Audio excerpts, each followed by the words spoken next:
Hello everyone, my name is Siyasta Singh and I am from Team CA Cult. Well, vacations पे कौन नहीं जाना चाहता?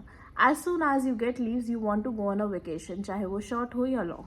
Well, one of the vacation idea is cruise vacation. Internationally, cruise vacation काफ़ी popular है, लेकिन India में cruise vacation अभी धीरे धीरे at a slow pace grow कर रही है.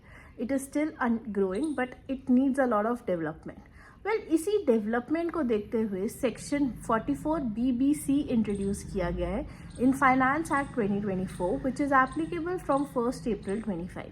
Well 44 BBC is a presumptive taxation section जो ये कहता है कि अगर कोई भी नॉन रेजिडेंट असेसी है जो कि एंगेज्ड है इंडिया में क्रूज शिप बिजनेस में, तो उस केस में उसकी इनकम शुड बी 20%, यानी कि उसकी PGPP इनकम से 20% मानी जाएगी ऑफ द फॉलोइंग अमाउंट.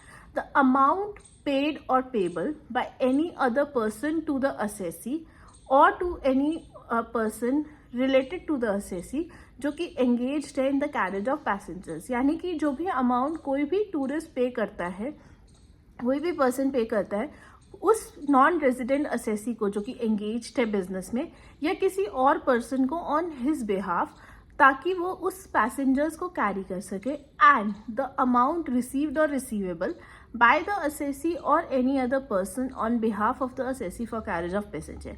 यानी कि जो अमाउंट कोई रिसीव कर रहा है वो नॉन रेजिडेंट असेसी या कोई भी और पर्सन उसके बिहाफ पे for the carriage of such passengers, तो उस केस में टोटल रिसीट्स का 20% would be considered as his profit and gain from business and profession.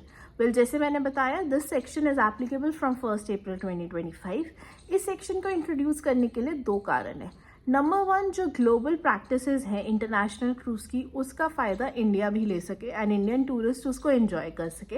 And number 2, India को एक टूरिस्ट अट्रैक्शन स्पॉट बनाया जाए, cruise tourist attraction spot for amongst Indian tourists as well as global tourists. Well, I hope you like the content. If you like our content, please do like and share our videos and do subscribe to our YouTube channel. Thank you and stay safe. Bye-bye.